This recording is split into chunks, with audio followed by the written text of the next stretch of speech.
We had a week's worth of amnesty because of bad weather last week, so we're actually starting Exodus tonight. The idea is to try to devote two class sessions to each lesson. That's not so bad this time, but like next lesson there's 4 chapters, and then there are some later in the book with more than that. So as always, when you go through a book, you're not going to get every single thing, but you're hoping to get enough to at least get some interest going. And I'm excited to go through this particular book with you. The last time I taught this, I taught it back to back with Genesis, and I reminded that we did Genesis like right when I first got here, so it's been a bit of a pause since we've last been in the Law of Moses. But I'm excited to go through it with you. We're going to look at chapter 1 tonight, chapter 2, Lord willing, next week, and then we'll be into lesson 2 after that. Let's offer a word of prayer, and then look forward to studying this part with you.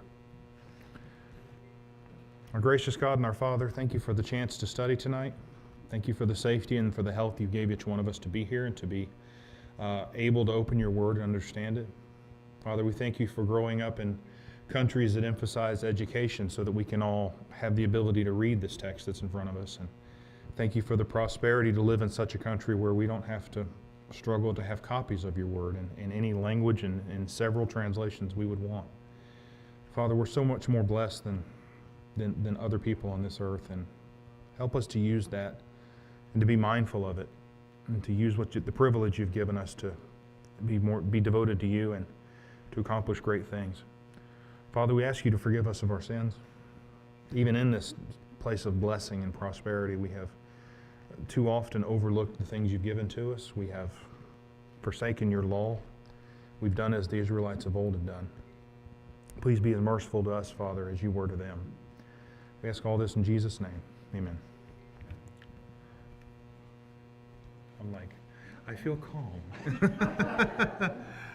Everybody just, it's like that little, everybody lower the shoulders, relax, have a nice nap. No, don't have a nice nap. That's for later. That's only the babies. All right. Believe me, sleeping babies, valuable experience.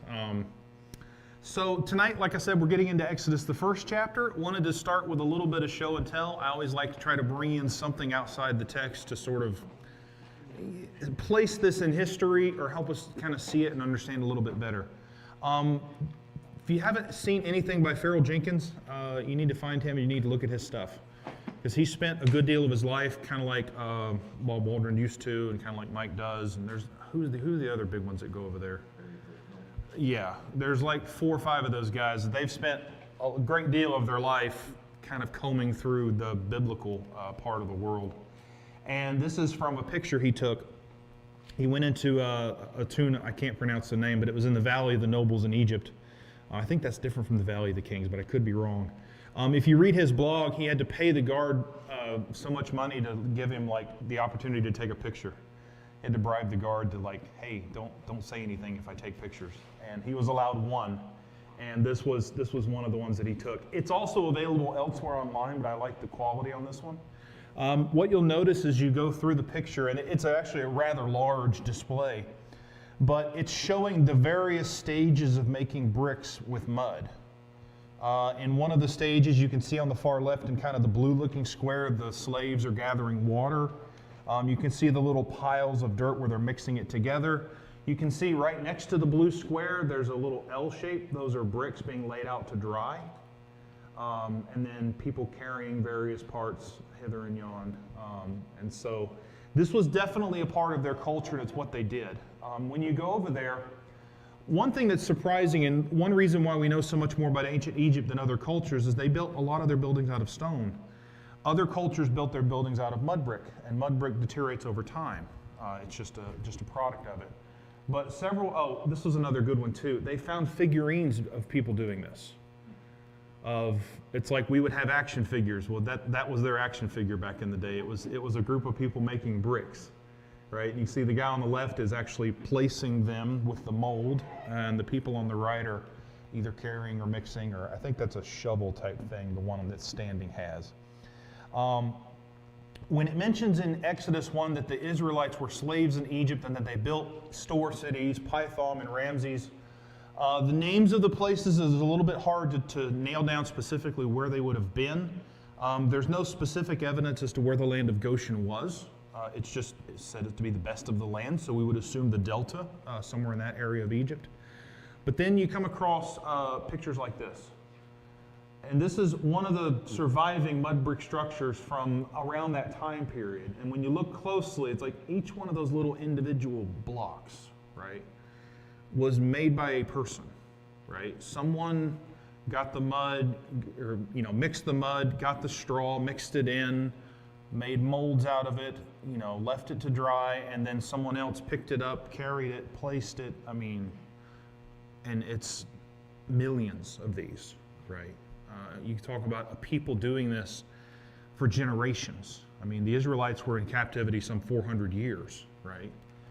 And you're like, okay, they had an enormous slave army, basically. And they were able to build just incredible things out of it. It gives you some sense of just what exactly they had to go through in Exodus 1. All right, but I'm not going to talk the whole time.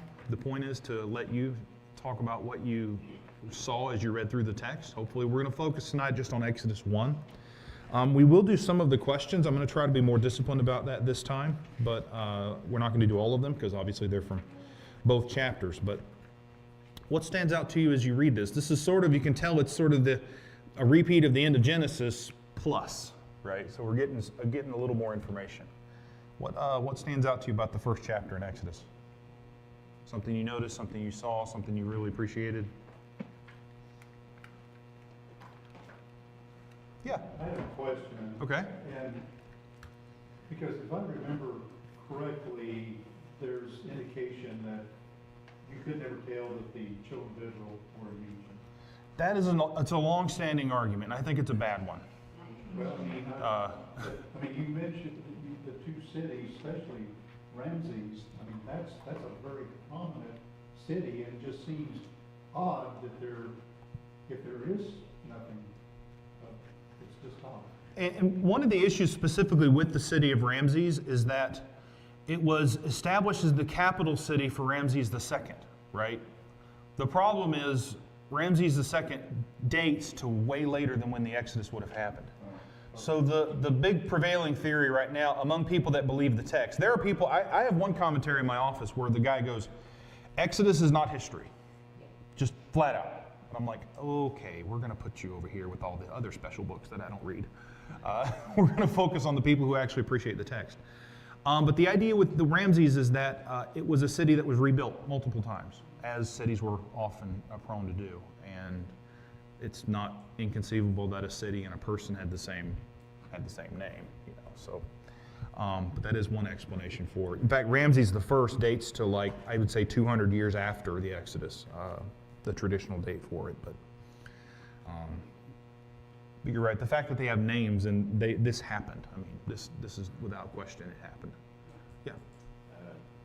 The 70 or 75, depending on that piece, but the fact that many souls, and it gives the names, came in, but yet 603,000 males, of fighting age leave. Which again, if you multiply by 4, get married, and having kids, or whatever, I mean, you're at 2.5 million nearly in no time flat. Again, what God can do to fulfill His promises to make them as numerous as the same as the sea. I mean, it works. The math works. When you start thinking about number of generations and how many kids they would have had, it absolutely works out. And the difference between the 70 and the 75 is based on the Septuagint translation of Exodus, which I believe, and I'm going to stretch here, I think they included the wives of Ephraim and Manasseh, and one list does and one list doesn't. They're both correct, but it's a matter of which list did he pull from, which is probably the Septuagint version. But they were like, ooh, there's extra people. We need to make sure they're there. Yeah. The other interesting part of that discussion is that it was a challenge, if you think about Stephen, and so on, that when use that number. Yeah, nobody said a word. Nobody said a word. Mm-hmm. Nobody challenged it, right? Which tells you that number was accepted by them. They would have known right. why that People number who was are there. antagonistic would have every reason to correct it. Right. right? It's the people that are hostile with the text that always seem to be bringing up these problems, and they're not problems, they're difficulties in understanding that have to be, dealt with, but every text has that. Okay, what else stands out to you? So we've talked a little bit about the number of people that went in, yeah, and then Derek can be next. It's kind of a question because one of the things that stood out to me is just about like how quickly, when it talks about in whichever verse was the beginning, verse 8, the king that arose over Egypt in the time of Joseph. Yes. I read in several different commentaries and I still can't get how many years would have been, I know it's fairly quickly, how many years in between, like Joseph dies at the end of 26, and I'm trying to get, sorry. All we know for certain is Joseph died and his brothers and all that generation. So once all of those people are gone, it's a little indefinite, right? Because it just says, now there arose. Now there arose could have been 100 years later. It could have been next week. It's I can't remember the name of the dynasty, but it was presumed that this which one? The Hasmonean dynasty? No, there's a different name for it. The who? Yes. They were actually foreigners. Yes, there were four. That wouldn't have known the history who came in and actually took the throne. Hyksos, yeah, that's it. That's the prevailing thought, is that's who they're talking about, is this new ruling class came in that hadn't had history with these people and didn't know the stories and probably didn't care who were hostile to them. But that's the prevailing thought. Like one generation, whatever, it's just amazing, because we do the same kinds of things, and it's just kind of, that just stuck out to me, but it just specifically. Well, exactly the same thing happens. We just did our daily Bible reading through the end of Joshua, first of Judges, and the exact same thing happens, right? Joshua and the elders and all the men who were alive that saw the conquest and saw what God had done, they die, and then, things switch. Now, in that case, they forsook God, and in this case, the Egyptians forgot who Joseph and the rest of them were. But plus, they wouldn't have been motivated to like these people. They were shepherds, right? So they were already outsiders, even when they were cared for. All right. What else do you think? Yeah. Interesting. Well, I'm sorry, Derek. He had his hand up. I wanna. Go ahead. I tried for that already, your turn. I'm making it right. Go ahead. Please. What you get it. It's, I think, and I might be wrong on this, but I think, in God's promises earlier, they're almost fulfilled pretty quickly. And in this one, it's where he promised that the people would be in slavery. And now you're generations out from actually having that fulfilled. I don't know, maybe that's kind of a question to you, isn't it? I think everything else before that is pretty immediate or within the generation. Sort of, yeah. It's like how long the promise takes to be fulfilled is always an interesting question, because Abraham, it takes 25 years, right? He makes it for 16 and gets frustrated and has Ishmael. But then Abraham's the one that's told your people will dwell 400 years. So God's very specific about here's how long it's going to take. You are right though that this one takes longer than previous promises. I wonder just then when you think of how it affects the people reading it, that this is probably your first example of a long-term promise coming to fruition. It could be. If it's the second generation Israelites in the wilderness reading it, as I think it is, they've had a bit of their own long-term promise too, right? You're going to wander until everyone's dead, which is morbid, but that's what happened. But in the same, so making application to that, they can see that, okay, God made this long-ranging promise, and it is starting to turn. It's starting to come about, right? And they're suffering awfully in the process. Those people are now doing their own version of the same thing, right? Long-term promise that's being fulfilled. Go ahead. I'm just going to comment on the relationship between God and the midwives. Yes. Interesting that they they are told physically by Pharaoh himself to do this act. And it says that however, they feared God. Yeah. And it's just interesting that they chose that, but yet they pretty much lied to Pharaoh. And then it says in verse 20, so God was kind to the midwife. There's a question as to whether they did or they didn't.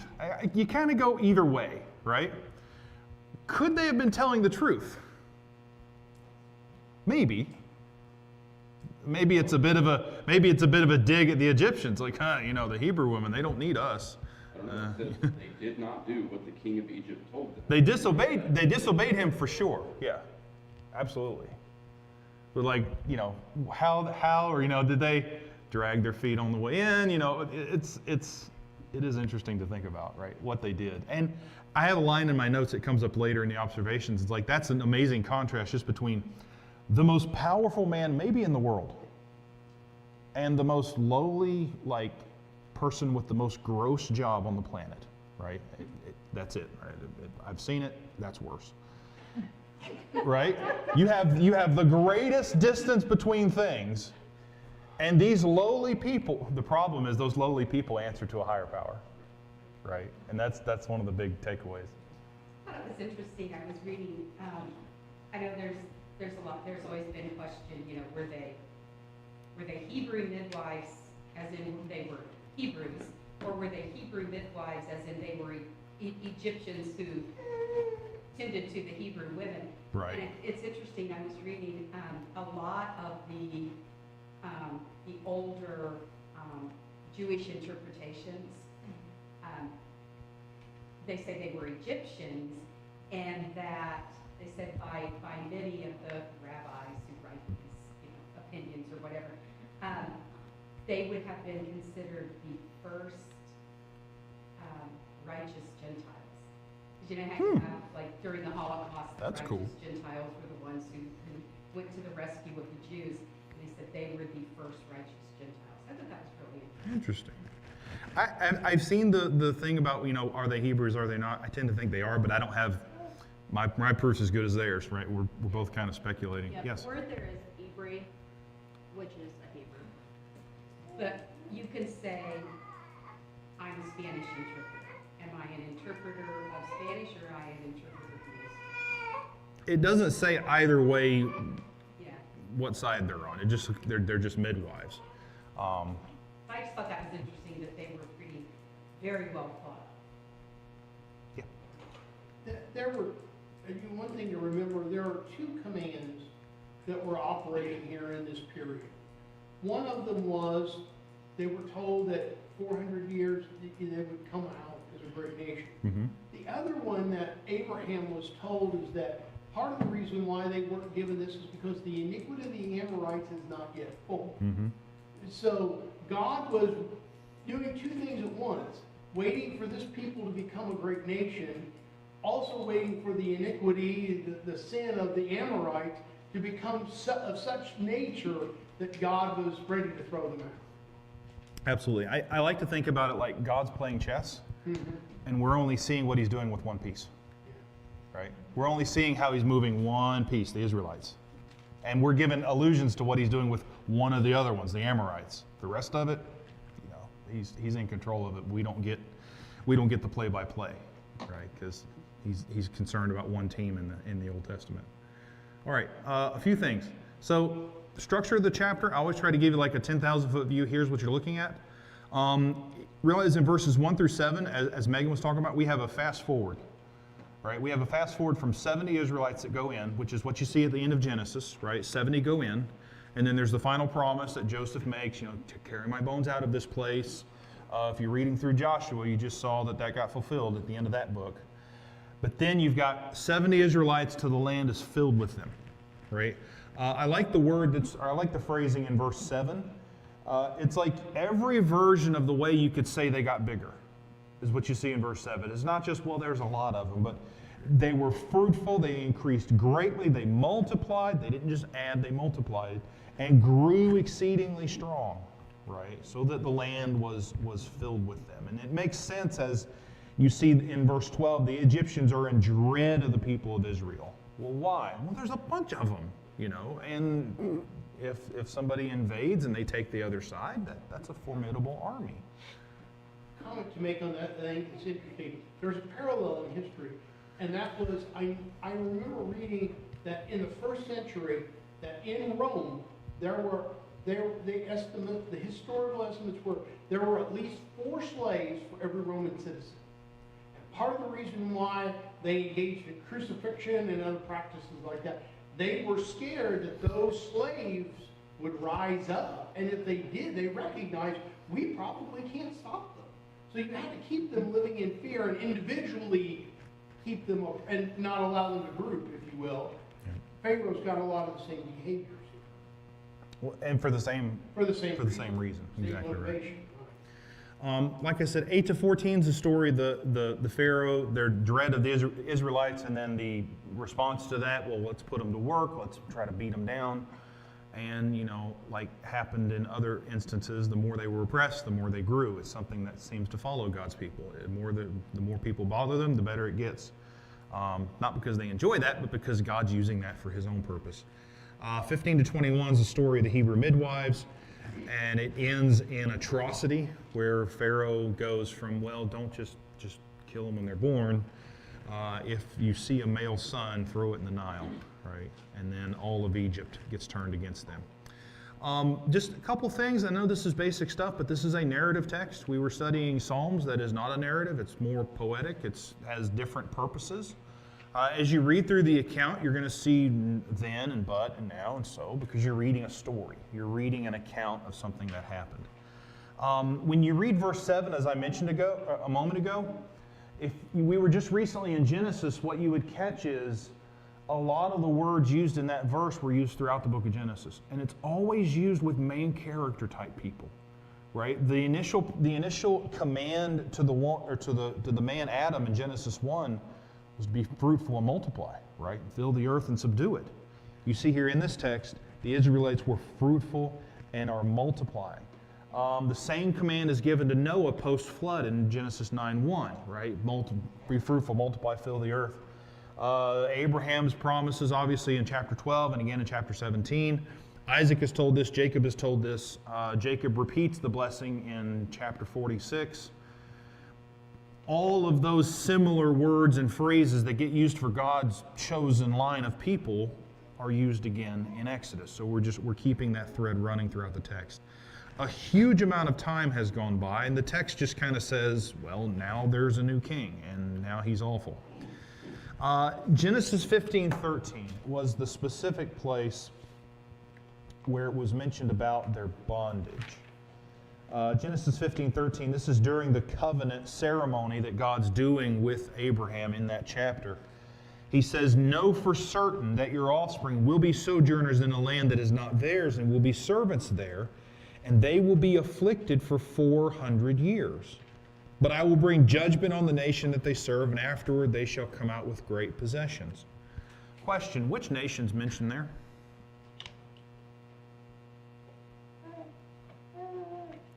Abraham wasn't told it was going to be Egypt. At least not then. Now, they may have figured it out later, right? But it's interesting that it just says you're going to be in a country.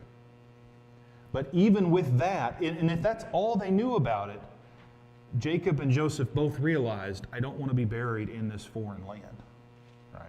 Did they know they were going to be stuck there for 4 generations? I don't know. But it is interesting that we're not actually told in that chapter when it's going on. There is an interesting word or 25 in this chapter. I'm only going to give you one of them. Verse 14 of Exodus 1. Verse 14 says, they made their lives bitter with hard service in mortar and brick and in all kinds of work in the field. In all their work, they ruthlessly made them work as slaves. I didn't do my homework to see how it's translated in other versions. But the word there for how they were made to work as slaves is very rare in the Old Testament. I can only see a couple of other places when it's used, and it's telling how it's used. In Leviticus 25, the word is used 3 times. All 3 times, this was something that the Israelites were forbidden to do to each other. Right? Like the Egyptians made them work ruthlessly, The Israelites were told, you don't do that to each other. You are forbidden from treating one another like Pharaoh treated you, is basically the meaning of the word. In Ezekiel 34, though, I mean, many centuries into the future, that's actually something the Israelites were condemned for. In Ezekiel 34 and verse 4 is the only other place the word's used. They were guilty of having done to each other what Pharaoh did to them. And that's part of the reason why they're condemned and, of course, why they're in exile in Babylon. But the terrible treatment of Exodus 1 is forbidden in Leviticus, but it happens by the time Ezekiel rolls around. So it tells you a little bit about the development of the people and the development of their unfaithfulness, right? They've actually treated one another as the slaves of Egypt. I mentioned this a moment ago. You got all-powerful Pharaoh and absolutely powerless Hebrew midwives. And that's a funny contrast because they were worried about a higher power. Verse 22. Who is opposed to the people of Israel? You might say, well, Pharaoh's opposed to the people of Israel. That's true. Pharaoh commands all his people to throw the sons into the Nile. So who else is included? The rest of Egypt, right? It's not just Pharaoh being a meanie, it's Pharaoh and the Egyptians being a meanie. Plus, the Egyptians counted the Nile as a god, right?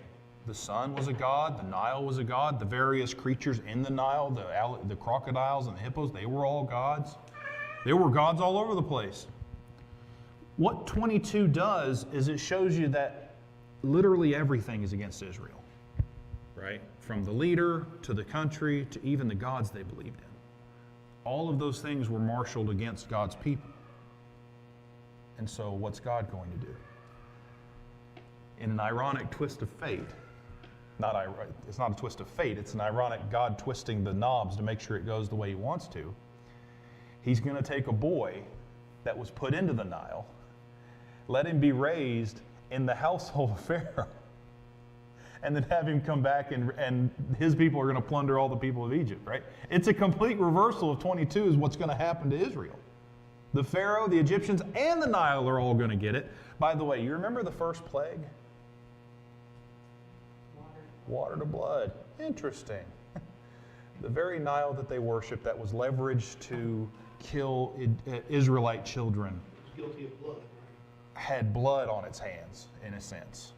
And the first plague kind of highlights that, right? That the Nile itself was, in a sense, guilty. It's not literally, it's a water, but in their minds, being a god, it had blood on its hands too. Also, in chapter 1, the Hebrew children are thrown into the river to kill them. A little bit later, the Egyptian sons are going to be cast into their own water to kill them. You're going to get a turn of punishment, an eye for an eye treatment to the rest of the Egyptians. All right, what did it mean to the original readers? And before we talk about that, who were the original readers? Who would have been the first people to have read this text? The wilderness Israelites, right? At least read to them, had it recited to them, the stories of this. That would have been the first really available generation to do that. Now, they were in the wilderness a long time, so was it written at the beginning? Was it all written at the end? I don't know. But by the time Moses dies, this is in written form. So we're talking about, that's the initial generation that would have had a chance to read this. Now, we can talk about readers in terms of them forward, right? So those people, judges, kings, right, divided kingdom, exile, they would all have a chance to read it. But the first generation to read it would have been, I think, the wilderness bunch.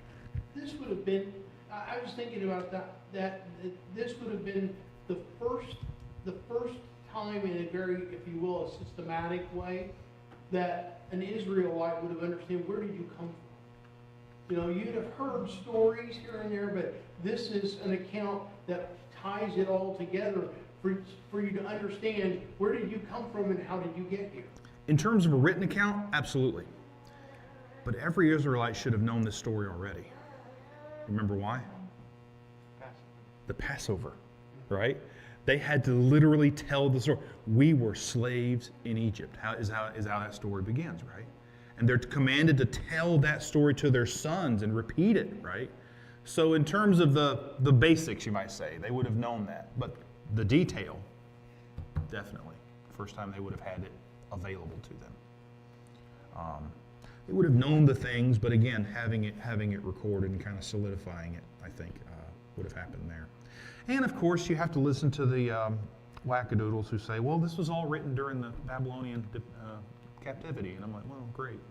We'll move on. You can have your very wrong opinion, but, we'll go from there. What was interesting, this kind of goes with the interpretation that the reason that they dealt with them shrewdly was because as they became more numerous, they would,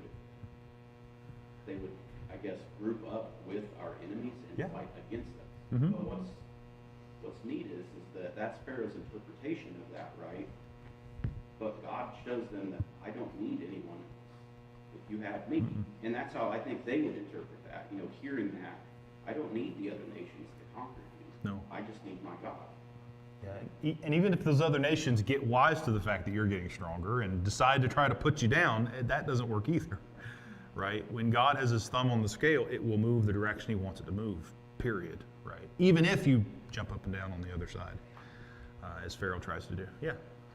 I don't know, I think this could be interpretation for the people in the wilderness, because we see it happen, but the generations after, where Israel always, it's like they're not keen to the providence of God in appointing his leaders. Where you see the Hebrews ask Moses, who made you a prince and a judge over us? And it just continues from there. They always push back on the leadership that God has appointed. Yeah. It's not a problem isolated to Israelites, but you're right. It's a pattern, though. It's a pattern they exhibit. They always have some issue with their leadership. They're going to celebrate Moses when he gets there, and then life's going to get hard, and then they're going to not. It's just. It's no wonder by the time Moses gets to be an old man, he calls them a baby, and he's like, "I'm tired of carrying these people around. They're driving me crazy." But even more than Moses, it's the high priest, too. Yeah. And it's every function of leadership that God puts in place, they push back on. Yeah. Moses was prophet, priest, and their leader. That sounds familiar, kind of.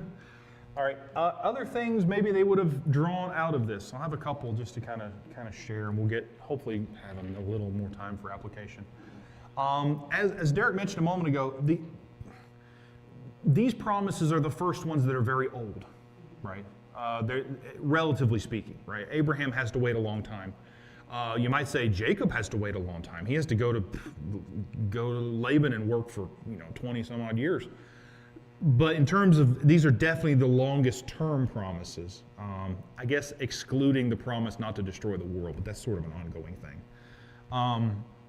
To the wilderness Israelites, this is another example of, okay, this has been a long time, but it's not like God's forgotten us. We've been wandering around this wilderness for 37 and a half years. Okay, that's okay. God's still here. He's still with us. He's still going to fulfill his promises. When God sends help, he tends to do it from the most weird place that you'd never expect. I think that's by design.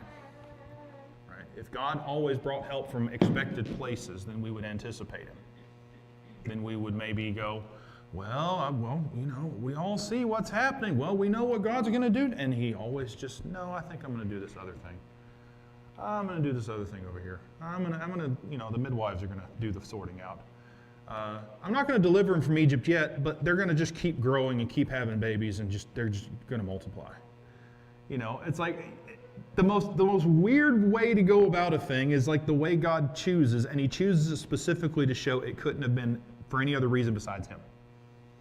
Right? How did Israel plunder the Egyptians? Well, they didn't go through with swords.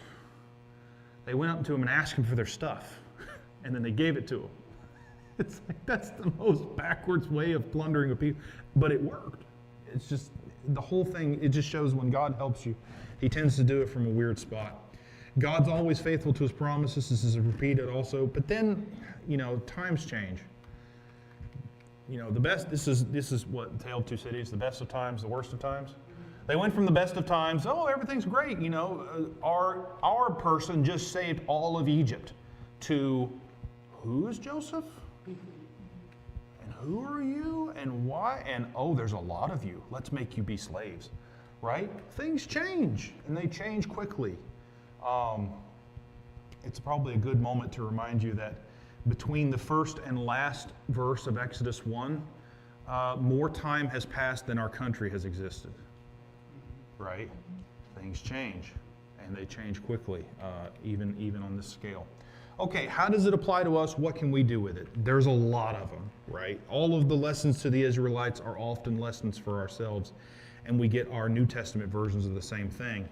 God still cares about his people, even when, and I like the phrase, I found this, even when heaven seems silent and oppression reigns in the moment. It'd be real easy for an Israelite to look up and go, where is God? We literally haven't heard from him. I haven't heard from him. My father hasn't heard from him. His father hasn't heard from him. Right? It would be real tempting to go, yeah, I think we're on our own here. And we have the same, we might have a more advanced version of the same problem. No one has heard God speak. In how long? I mean, outside of the text of the scriptures, it's been a minute. But time is not a variable God cares about. We do, but he doesn't. It doesn't affect his plan at all. And so it's a good lesson for us to not lose heart. Interesting note. This was Acts 14. The prayer that no, it's not the prayer. That's a different chapter. Acts 14, there's an interesting phrase there that's used about the church that would certainly have applied then. Acts 14 and verse 21, Paul and Barnabas, they had preached the gospel to that city and made many disciples. They returned to Lystra and to Iconium and Antioch, strengthening the souls of the disciples, encouraging them to continue in the faith, and saying that through many tribulations we must enter the kingdom of God. It's like Paul, this guy that was really learned in his Old Testament, was talking to his New Testament, brethren, and saying, look, the way to the promised land is hard. And you could refer to the wilderness, you could refer to Exodus 1, you could refer to any number of places in the story. But it's always a pattern, right? God's people are not always beside the still waters and the grassy meadows. Sometimes they have to go through a valley. And Exodus 1 is a huge valley, right? One of many. And it's just interesting that Paul, centuries later, makes that same point to his listeners, right? Sometimes you got to go through a dark spot. God uses both sides of the chessboard to accomplish his purposes, right? Anybody ever try that when you were a kid? Try to play a game against yourself, right? And then you realize I'm not a very good opponent. you start thinking, well, if I do this, then I'm going to have to go over there and do that, and then the whole thing just goes. God plays all the pieces, all at the same time, all for his purpose, right? And he's using the Egyptians and the Israelites here. He's levered. He has his power on both sides of the board. If you're being persecuted, it's usually a good sign that, number one, you're one of God's people, and number two, God's about to do good for that group of people at some point. Right? There's a history of oppressed people that are on God's side being lifted out of it. So if you find yourself oppressed, it's a good sign that things will improve shortly. Okay, we are nearly out of time, so I want to make sure I get this part in. What do you see here that reminds you of Jesus?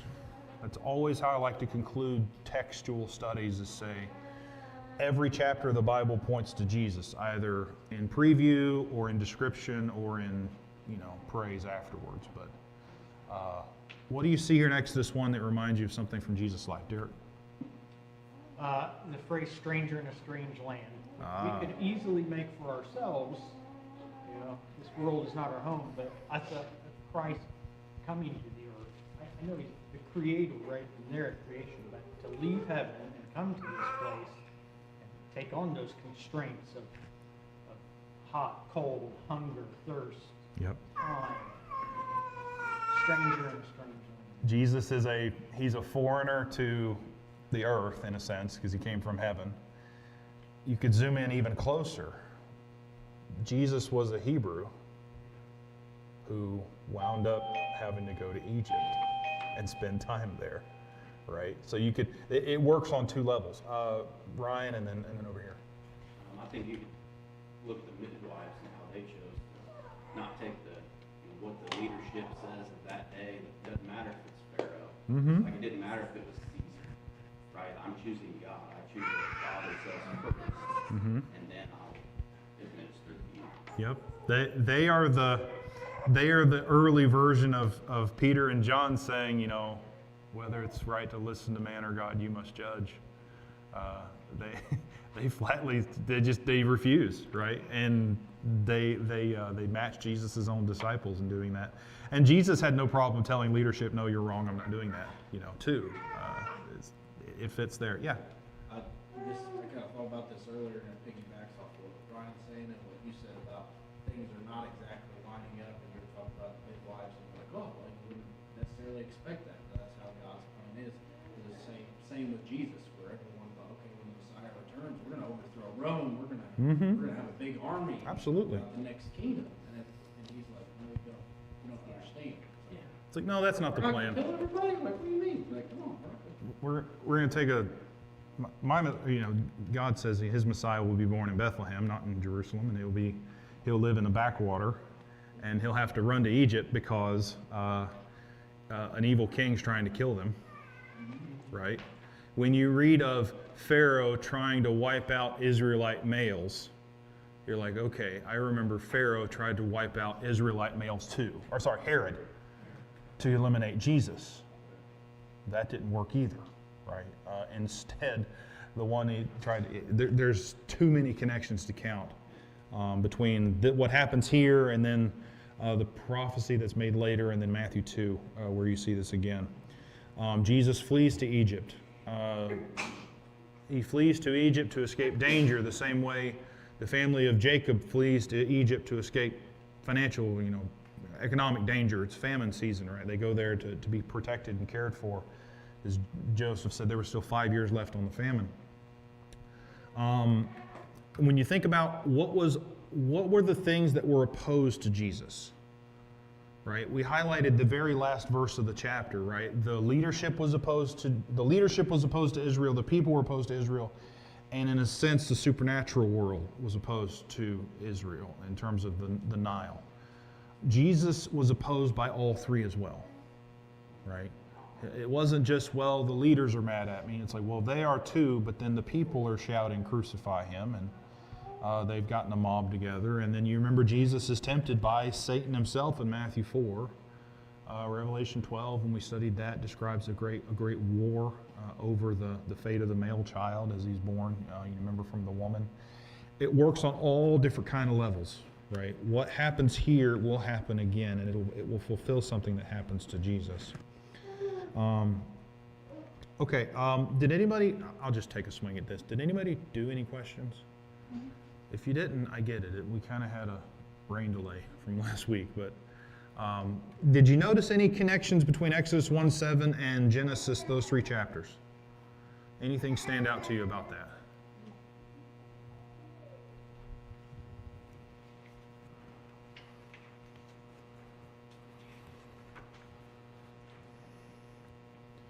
What we're talking about in those three verses are the promises for what? The great nation. The great nation, right? People like sand of the seashore, like the stars of heaven. If you can count them, so shall your people be, right? And what you see in Exodus 1 is that's precisely what happened, right? They went from a large extended family to a nation that could threaten Egypt, right? So, Just to throw in one more comparison, it's interesting that the growth of the Hebrews scared the Egyptians. The growth of the gospel scared the Jews. absolutely it did. And they took steps to stop it. And that didn't work. The more they fought it, the worse it got, and it just spread like fire ants. It just they went everywhere. Yeah, it's interesting. Pharaoh has no idea who Joseph is. We're going to talk more about that, Lord willing, next week. This one I know I'm going to do next week because there is a bookend passage that I want to get to, and then we'll talk more. All right. Next week, Exodus 2, we will try to go through and answer some of those questions and get those, but if you haven't noticed, we kind of try to touch on those on the way by. You'll see that. But thank you guys. Exodus 2, we're going to read that, Lord willing, and be ready next week.